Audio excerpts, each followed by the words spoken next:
Welcome to your Aged Care Compass podcast. Join us to find out how to support your older loved ones at home. We're going to help you make sense of Australia's aged care system. We talk about legal and financial considerations for ageing and how chronic health conditions impact your older loved ones' well-being. And we share real-life stories of where it went wrong for people and how we got them back on track. Hello everyone and welcome to today's episode. I'm Coral Wilkinson, your host, and I have Adrian Morgan of Flexi Care joining me again. Adrian is the General Manager of Flexi Care, an independent, not-for-profit organisation which supports older people in Brisbane's southern suburbs to live well in their own homes and community.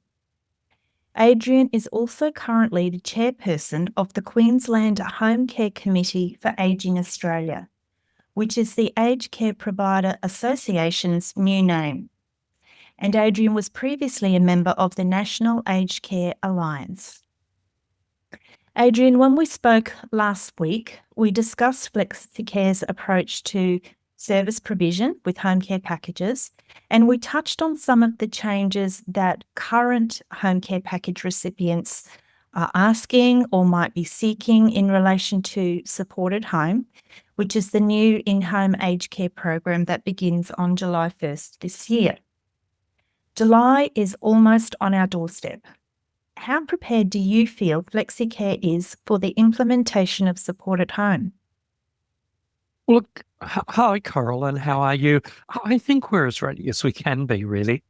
A lot of the information coming from the department on this, the way this new program would work, has been very slow in arriving.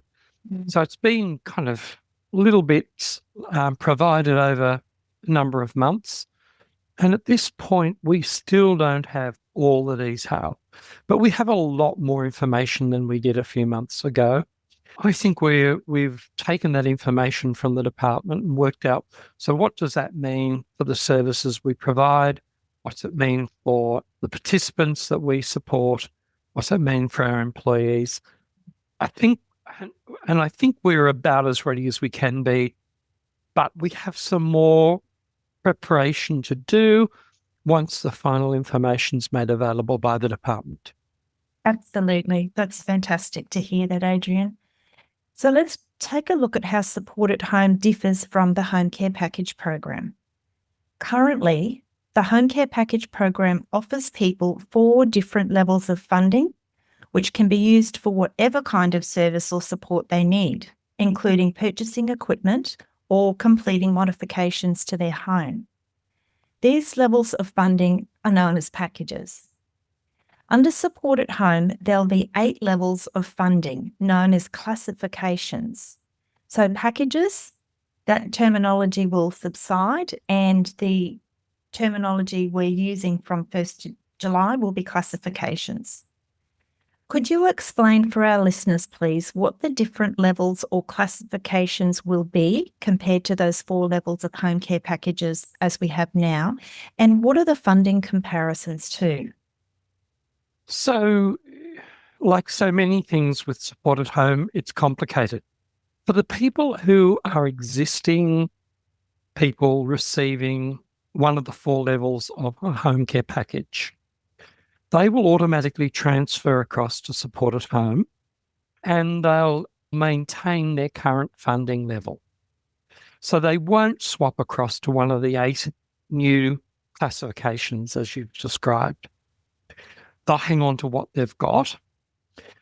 But for the people who are newly joining supported home, they will go to one of the main 8 funding levels, and they range from the value of those funding levels range from about $11,000 a year through to almost $80,000 a year. These are figures that the Department of Health and Aged Care haven't quite pinned down yet, but they're giving those to us as an indicative range. And as the person's needs, as assessed by the independent assessors, increase, people can move to a higher level of support. The same thing will happen to people who move across from the existing 4 home care package levels. as I said, they stay on their current level, but if they're assessed as needing a higher level of support, they'll then move across to one of the 8 supported home levels. Yeah. So, and look, there are a couple of other complications with this we may as well mention. And one of them is that there is going to be an interim funding level introduced where the department says people are waiting longer than they should be for their support. And that will be equivalent to 60% of the full funding level. So that's quite new and quite different. Yes. And it's a way, I think, of acknowledging that many people at the moment are waiting far too long, but it'll give them, if you like, a stepping stone to be able to get towards their full funding level whilst they wait for their name to come up as being eligible for full funding. Yeah, that's an excellent point that you've raised. It's not that interim funding is not something that certainly I've been speaking about recently, but very reassuring for people in terms of people currently waiting up to 12 months for their home care package, which is just inconceivable, really. People cannot wait that long. That something that's reassuring about support at home is they're going to get more than half, 60%, as you said, which can start them off with, the absolute essentials that they need whilst awaiting the remaining 40% of that level being available to them. Yeah. And as you say, look, a lot of people are waiting a year at the moment for their home care package. I think the average that the department quoted a few months ago was 11 months as the average. So if 11 months is the average, it means some people might be a bit quicker than that, but some people are waiting longer. And that really means more than a year. And that's a long time to be waiting for something that's really something that's essential to keep living well at home. So this 60% is a good idea. The issue that we've got at the moment is I certainly haven't yet picked up when they say waiting too long. What's the definition of too long? You know what? I was just going to ask you that. Yeah. Yeah. We What don't is too know. long? I think too long is waiting more than 2 weeks, but that's not going to be what the department says. No. We're going to have to wait to hear what their definition is, but I hope it's a reasonable one because it really will help people if it is, 3 months or something like that. Yeah, and look, from the work that we do and our experiences, if people know, they know that that package, that funding is almost within reach, and 3 months is about that time, people can kind of hang in there. They know that funding is very close. I just hope that too long is not going to exceed 3 months. Yeah, we should lobby for that if nothing else, as should everybody listening to this. Yes, they should. No longer than 3 months, please, Minister. So just to reassure people, as of the 1st of July, a person who currently receives a level 4, let's just use this as the example, a level 4 home care package, doesn't align exactly with the classification 7 or 8, but we know that people can't be worse off as they transition into support at home.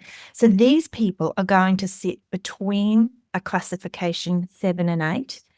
If they need to go up to an 8, they will need a reassessment, but just to reassure them that they're not going to lose funding and slot in at a level 7 classification. Yes, yeah, that's very important. So although there are similarities with the funding and services people can receive under support at home, there will be differences from July the 1st with regard to what a person can receive, whether they are a current recipient or might be entering the system after July the 1st. Presently, a person has the flexibility to use their funding for support or services that meet their needs as their needs change. But from July the 1st, if a person doesn't have their needs identified at the assessment and those needs aren't included in their support plan, they won't be able to receive services unless they're reviewed again by the assessment team as their needs change. So essentially saying we're going to lose that flexibility that we currently have. I'd love you to comment on that, Adrian. Yes. Well, I think you've nailed a very significant issue in terms of something that we're going to lose when we move into support at home. That wonderful flexibility that we've got at the moment under home care packages, the ability to respond really in real time to things that might be happening in people's lives, changes that are occurring. And an example I often think about is the person who hasn't needed nursing previously, but suddenly has a need for nursing. And look, that can happen so easily. You know, Yes. I hear often of examples of people who are participants with us. They might bump their leg on the weekend and suddenly Yes. they have a wound and they've got a problem with skin integrity. They don't want that wound to become infected. They don't want that wound to turn into something quite problematic. Mm-hmm.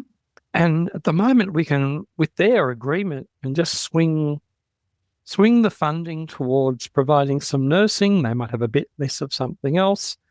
Nursing starts immediately.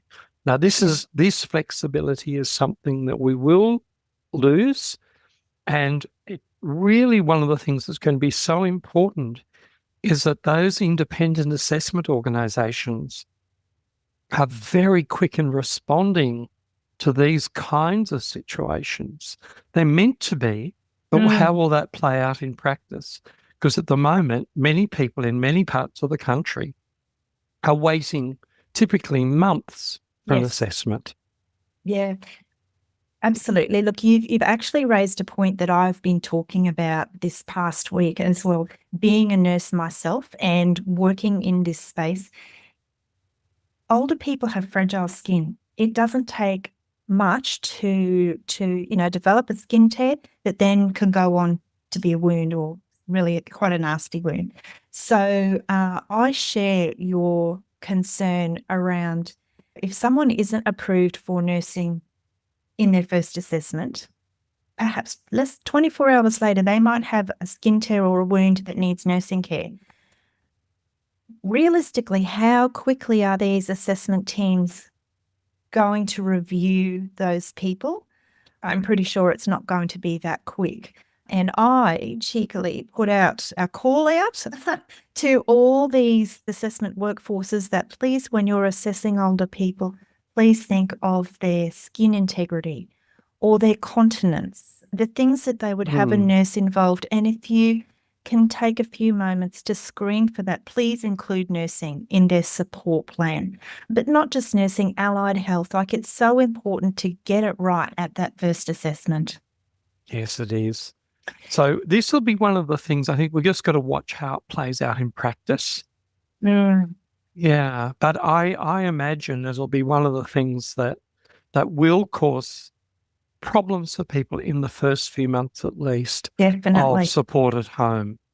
And if it does, again, I hope that the department might stumble across this podcast and hear us talking about this and reconsider that if it's missed in that first assessment, well, let's just change the rules and just include nursing and allied health, because just about everybody needs it. They really do. That's right. They might not recognise that, but honestly, they do. So anyway. And they might need it very quickly. Yes, that's right. Yeah. The same really applies to podiatry. Oh, it does. Podiatry, exercise physiology, occupational therapy. To me, these are the essentials. These are the foundations that we keep people well and able and safe in their own homes.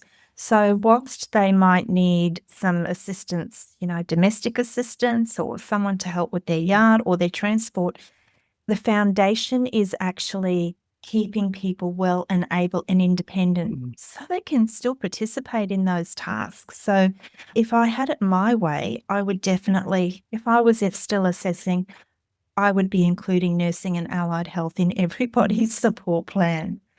I totally agree.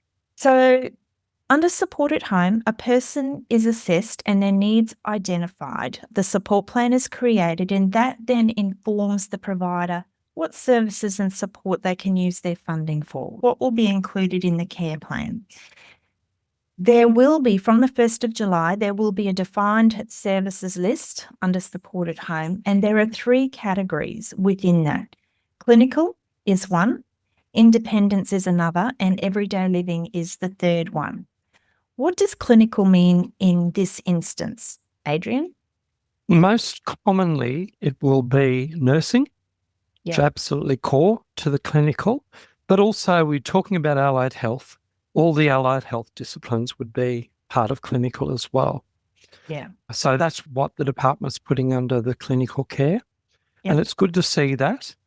Also, there will be an arrangement for care management to also be treated in terms of the participant contribution at the same rate, which is a zero rate. In other words, people don't have to pay for out of their own pocket these services, which is a very good thing. It's excellent. It's probably the thing I'm most excited about with support at home. You know, I'm always going on about the benefit of clinical input to keeping people well and able and safe at home. And the fact that clinical care will not ever, as that's what we're being told now, you know, be subject to that co-contribution, to me is something that we should be really excited about. Yes. Yep. Which really goes back to your previous point, because if people are going to get that, if, in other words, for them to be able to make the most of those services, they've got to have them approved. Yes. They've got to be on this person's service list. Absolutely. So, yes, I'm 100% with you. Let's get everybody with access to allied health and nursing. I agree.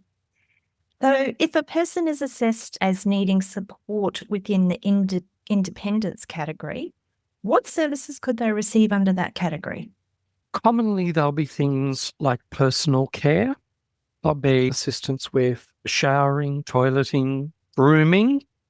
Yes. Those kinds of services, they are often quite personal services. And so again, a very important adjunct to what we were just talking about in terms of the nursing and allied health.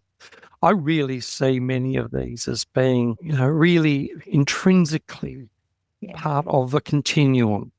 So the nurse might do some things with the person, but then the person who's the support worker, who's not a nurse but is well trained, can step in and then, under guidance, support the person with the personal care. It also includes things like medication support. Yes. Supporting the person to self-administer medication. Yeah. Excellent. And then the third category, everyday living. What services would a person receive if they were wanting to access support within this category? So domestic support, commonly help around the home. Yep.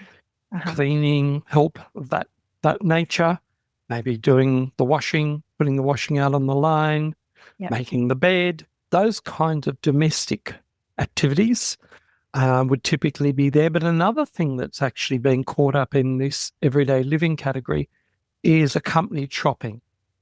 Yes. Which is something that is very common. A lot of people get support to do their shopping. And look, I know that for many people, the accompanied shopping is far more than buying groceries. It is. It's a social activity. It's going out into the community. It's probably having a cup of coffee while you're out. Yes. So I'm really actually quite disappointed that the department has put the supported shopping, accompanied shopping, in the same category as the domestic. In fact, I've certainly argued strongly that it shouldn't be there at all. It really is more appropriate back in the independence category. Because the other thing that fits in there that I should have mentioned is the social support.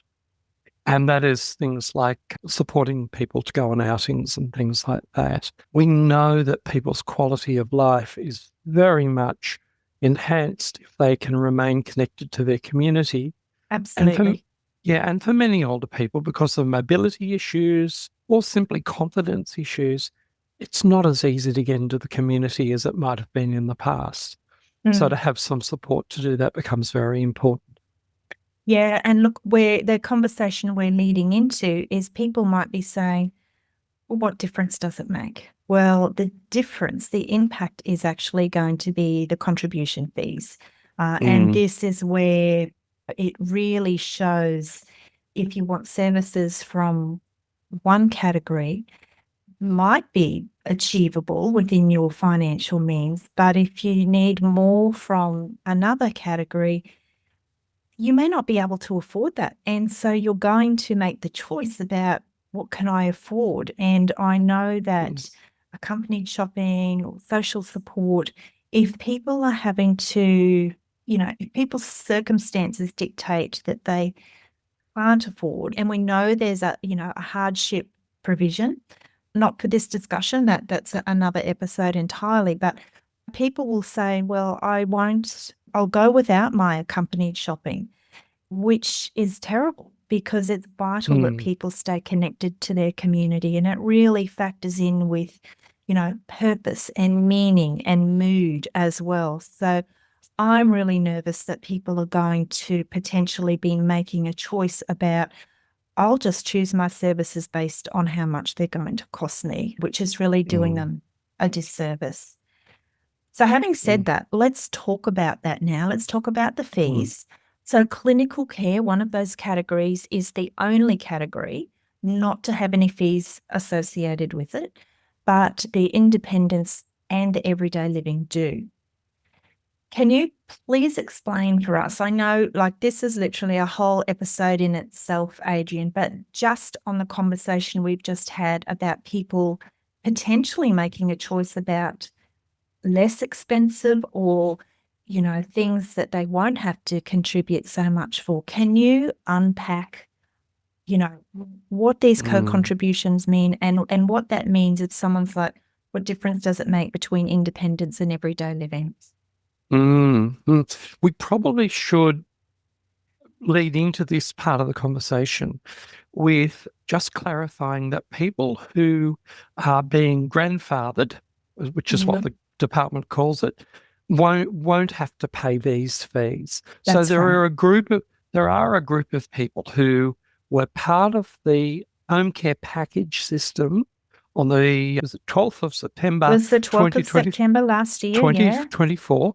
Yep. If they had a home care package on that date, or they had been assessed as eligible for one on that date, this conversation we're about to have won't apply to them. Correct. So if we just make sure that we're not making people worried with it, don't need to be. Sure. But everybody else, and that's the majority of older people who are currently getting help under the government's various programs, including, for example, the 800,000 people receiving a Commonwealth Home Support Program. So unless they were already assessed as eligible for a home care package, just didn't have it, then they will have to pay these fees. So the way the government has structured it is that for people who have those independent services, and that's the personal care and the social support and the medication assistance, they will be required, if they're a full pensioner, and all of this goes to pension status, if you're a full pensioner, they will have to pay 5% of the total cost. Yeah.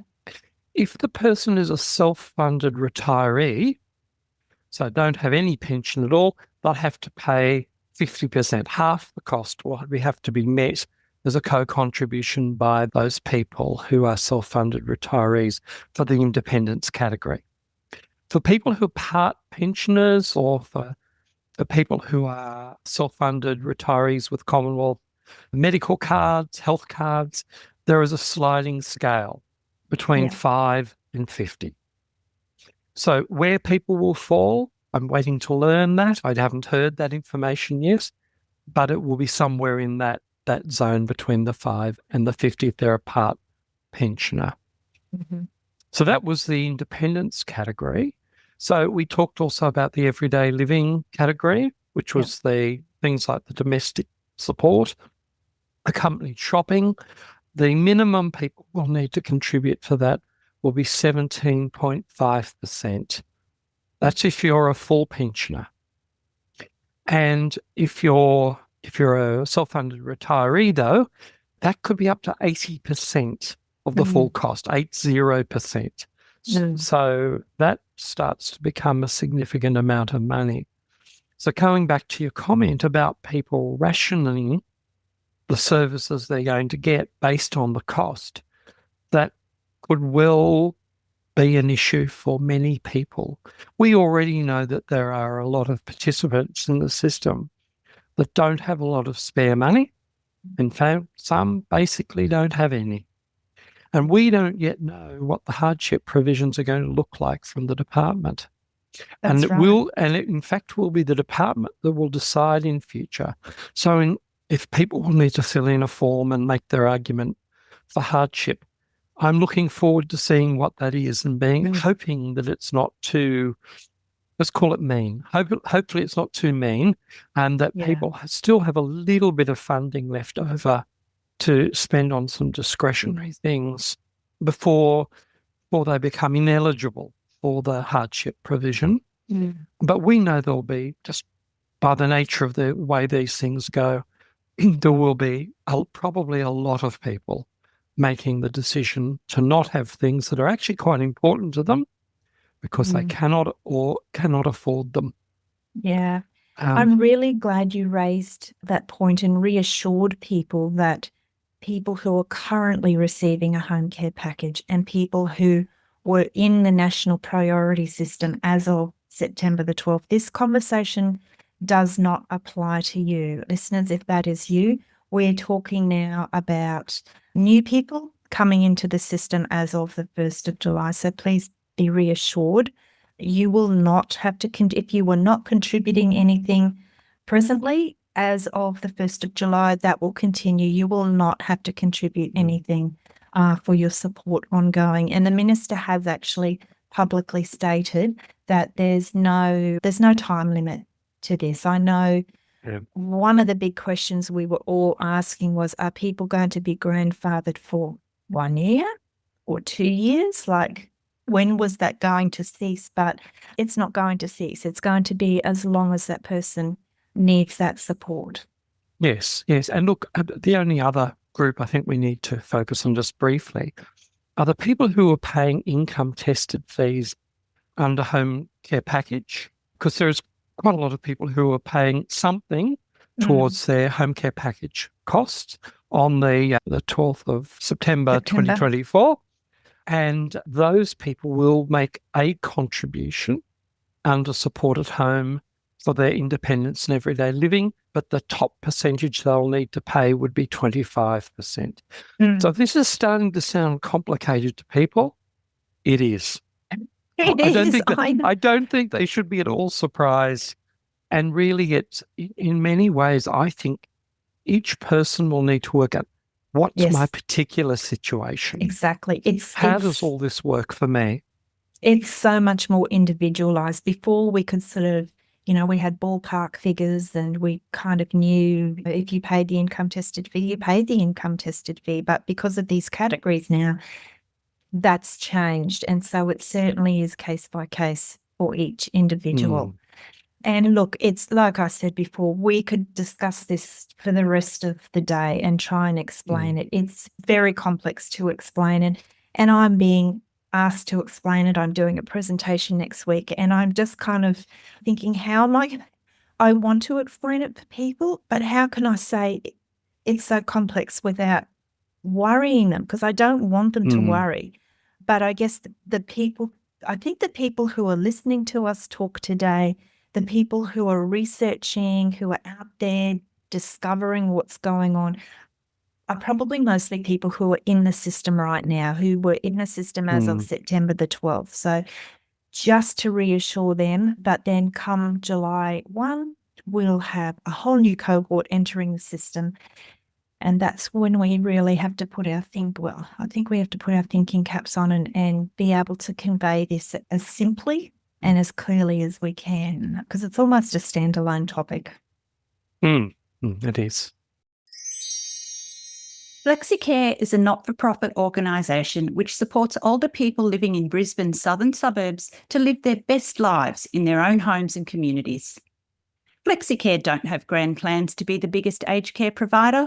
They want to be known for treating each one of their participants as an individual who they get to know well.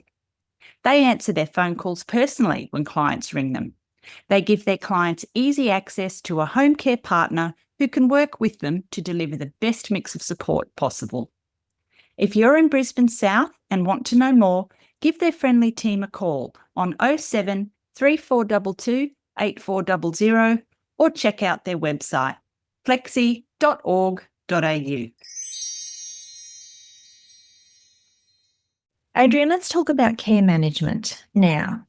What does a care manager do? And I think last week you said that Flexi Care you have your own terminology for this role, which is the Home care partner. home care partner. That's No, right. we've been calling that the role that for a number of years now, because I think that's the right relationship Yes. between the person in that role and the older person being supported.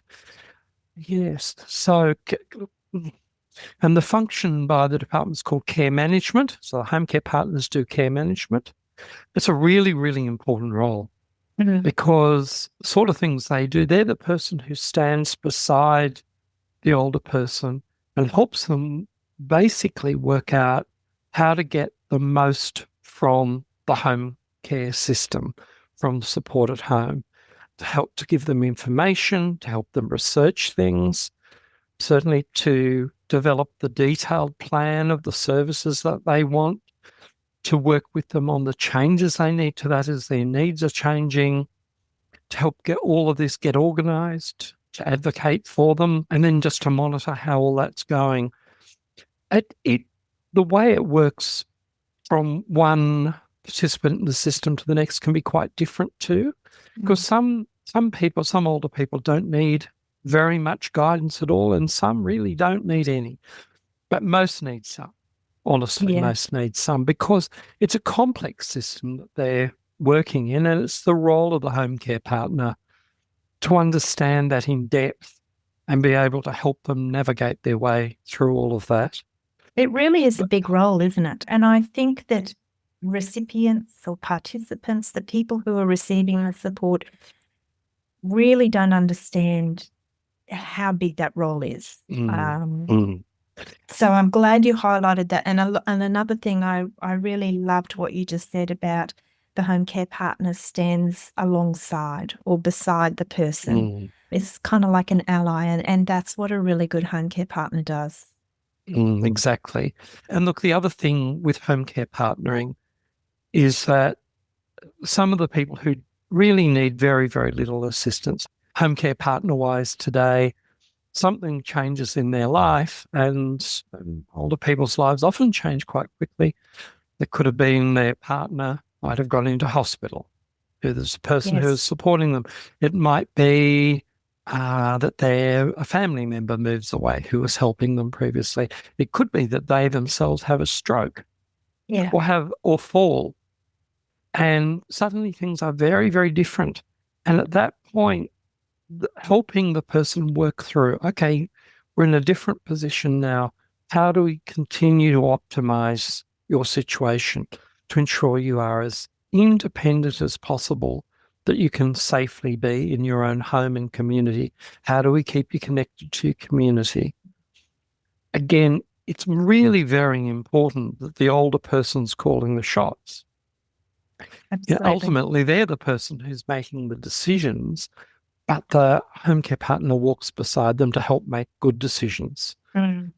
That's fantastic. So come the 1st of July, with support at home, the fees are changing as well. So currently there are 2 fees. One is the care management fee, which can be up to 20% of the level of the person's home care package. And then there's also the package management fee, which can be up to 15% of the level of funding associated with that package. So potentially providers can charge up to a maximum of 35% as we are right now. But from 1st of July, these are changing. The care management fee is being reduced down to 10%, or, there might be providers who want to charge 8% for care management, but 10% is the cap. This is a really big decrease. And I know providers have been really concerned about this. Adrian, could you comment on that and talk us through, what the decrease in the care management fee might mean for recipients, and also I'd love to hear your perspective on what it means for a provider as well. Well, this is a very big change, as you say, from 20%, it's been halved without a whole lot of explanation, to 10%. For the participants, what it potentially means is if the organisation that's supporting them can no longer afford to have the number of care partners or care managers that they had previously, maybe it'll be harder to get access to care managers. Now, I know, I'm happy to share my organisation's story here, because we don't charge 20%, we charge 15%. And we reach that figure by looking at how much does it really cost us to provide a high quality home care partnering support. And it's fairly straightforward. We pay the wages of our home care partners out of that money, and it's about 15% of the package. So when it comes back to 10%, we're going to have to do some very serious thinking about how do we absorb or manage that so that the degree of availability of the home care partner to the participant is not dramatically reduced. At this point, we're not going to reduce the number of home care partners we have. Excellent. So that's not on our plans, but it is one of the things we're saying we're going to have to watch what happens, because if we start losing large amounts of money through this, then we cease to be viable as an organisation, and then that's not in anybody's interest. So we'll have to monitor it very, very carefully through the first few months when we're after the 1st of July. But our aim is very much about not diminishing the quality of support that the older person experiences, because we know how valuable it is. Absolutely. And they tell us that. And also for the families. The other, perhaps slightly different, it certainly might be different for some providers. I've spoken to other providers who have said we're already kind of operating on this kind of model, is the proposal to combine that 10% care management fee as like pooled funding that will be spread across all the recipients, all the clients underneath that provider. Is that going to work? Like, what are your thoughts on that, Adrian? Well, the truth is, it's exactly how it operates now. Yes, I thought you might say that. Yeah, that's because the funding, that 15% that is currently charged, is effectively pooled, because we don't say to somebody who suddenly has a lot of care management needs, I'm sorry, you've used your 15% this month, you have to stop getting care management. We really do it on the basis of need. Yeah. So that's not new. So Can it work? It can work in the sense of, as long as the pool of money is sufficient to actually pay the wages of the people who are going to do the work. Yeah.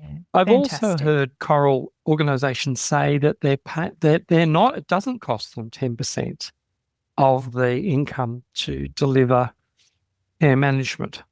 But I must admit that when I've then asked questions of them about how do the care managers operate, it's certainly not as close a relationship with the participant as we make sure our care partners have with our participants. They need to know them well, they need to be accessible to them, and they need to be able to, when somebody's needs increase, that they step up that support respond in a timely way. Yeah, excellent. So under support at home, and this is a change that people, that currently having a package, this will apply to them. Under support at home, there will be quarterly budgets rather than a monthly allocation of the funding or the subsidy as it is at present. At the moment, people who aren't spending their monthly subsidy or funding each month can roll over an unlimited amount of those unspent funds, allowing them to accumulate funding. Sometimes people do this intentionally, perhaps to save up for a large purchase like an electric bed or an electric recliner chair. And sometimes it just happens because for whatever reason they aren't using their funding every month. The amount of funding a person can roll over under supported home is going to be capped. Can you please explain this, Adrian? Yes, and it's a quarterly cap. So let's say in the quarter you've been allocated $2,500. What the department is saying, up to 10% of that, and say that might be $250 or $1,000, whichever is greater. So in that case, it'll be $1,000. You can roll that over into the next quarter. So you come into the next quarter with some money already in your fund. But that's the most it can ever be, the amount you've got in the quarter. Now, some people have mistakenly thought they can keep adding up each quarter. So if they don't spend all their money in, say, 4 quarters in a row, they'll end up possibly with $4,000 carry forward. That's not how it works. It's still a maximum of $1,000 or 10% of whatever they were funded in the most recent quarter. That's right. Good point to make. Yeah, and look, this is actually a very sensible change in my view, because previously there were a lot of people, for whatever reason, had quite large accumulations of funds that they really did never spend. And it really means that the community's money to be available to support older people is being held for their benefit that they'll never use. And other people who really need the assistance, and we've talked about a 12-month waiting list, were effectively being denied that assistance. So this is a smart move. I agree with you. Having said that, I actually think it should be 25% to give a little bit more flexibility, but the concept is a good one. Yeah. Of having a capped amount that you carry forward. Excellent. So under supported home, we have some separate but sort of aligned new funding pathways and programs. One of them is the assistive technology and home modifications funding, which will mean that people won't have to save up for those big ticket items like the electric height adjustable bed or the electric recliner chair. Could you explain this additional funding stream and what the different levels of funding are within this new stream, Adrian? Yes, and this is a really good idea as well, because it was not a good idea to force people to forego important services in the past to enable them to save up for items that are going to be important for their independence. So I think broadly this is a very good move. It's important to stress that unlike currently, if you need, for example, let's use an electric wheelchair as an example, you'll have to be independently assessed for that. At the moment, your home care organisation just can do that. They'll get an assessment from an OT or a physio for that, but now we'll have to send it to another organisation to do it. So just being clear about that. So you ask about the funding levels. There are 2 different pools of money here. We've got the assistive technology money.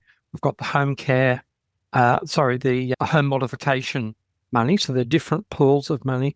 And look, they are either $500, $2,000 or $15,000 for very high cost items. And look, so you think of it that way, you don't just get given $15,000 though. You've got to it's actually tied to the purchase of an item that you need.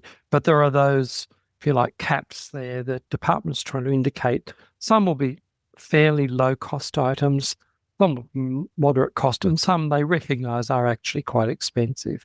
Same applies for the home modifications. A very simple change might be a few $100s, up to a couple of $1,000, up to $15,000. something that has had quite a lot of comment from people has been the fact that that $15,000 is actually a lifetime cap. Yeah. It's not a per item cap, it's a per lifetime. And so there's a lot of, let's call it vigorous discussion about whether that will be sufficient if, Yeah. for example, the person needs a fairly significant home modification to be able to continue to live in their home safely. The fear that is being raised, and particularly with the high cost of building these days, is that people will be forced inappropriately into residential care, Yeah. where they don't want to go into residential care, but they can't afford from their own funds to pay the difference between the 15,000 and the actual modification. What it might be, yeah. And the documents from the department are very clear. What they're saying is that the expectation is the individual will fund themselves there. That difference, anything extra. So, Adrian, if a person has a home care package now and they're using all of their funding each month, and then come July, a couple of months' time, they need a wheelchair or electric recliner chair, they could be reassessed and they could be approved to access this new funding stream, assistive technology. Is this your understanding of the situation? Yes, it is. And look, I think, as I said, this is a very good development, makes good sense that the person can get things, as long as they can get reassessed. And we talked earlier in our conversation about how long does it take to be reassessed. But let's assume that it's not an unreasonable wait to be reassessed. If they are approved for a particular item, they'll be able to get it quickly. Excellent. And that which is a really good move. Yeah. And I've said there's 3 new short-term pathways. I'm just going to focus on 2 at the moment. So the second one that I wanted to raise with you is very new. We haven't had this at all under the home care package program, and that's the palliative pathway. I'm really excited about this because end of life is a space I get a lot. I love working in that space. So we're going to have an additional amount of funding that is aligned with a person's end of life. Can you please explain what this is going to, what this means for people, this new palliative pathway, Adrian? Yes, well, it's actually $25,000, and the requirement to be eligible for it is that a health practitioner, a doctor, or I think some nurses will be able to will be able to identify the person is expected not to live no more than 12 weeks or 3 months. Yep. And then having had that identified, there will then have to be an independent assessment. So many of these things, you have to be independently assessed. If you're eligible for it, it is $25,000 additional funding that can be fed in to support you in those last few months of life. I agree this is a very good move because people want the opportunity to end their lives in their own homes with the things and people around them that give them comfort. And I am hoping that this is one of the significant strengths of support at home. I don't want to pour cold water on it, but I will a little bit, because what the department has said is you've got to spend that money within 16 weeks. So the ability for medical practitioners to identify that people have less than 3 months to live is not a perfect Exactly. science. I've spoken with general practitioners in particular about this, who've said, sometimes you can be pretty sure, but other times you think that somebody will pass away in that time frame, but they don't. I think what that will create, if the person actually is still with us, which is great, at the end of that 16 weeks will be a point of crisis, because suddenly a whole lot of extra supports are going to be pulled out. And I think they're going to have to revisit this. Yeah, look, my understanding is that, if the person is still with us after the 3 months or the 4 months, and that palliative pathway funding ceases, they revert back to their, let's just say, package, using the current Yeah. terminology, or classification funding. Mm. So, Yes. we would be hoping that these people are up at a classification 8, because that's where they will need to be sitting.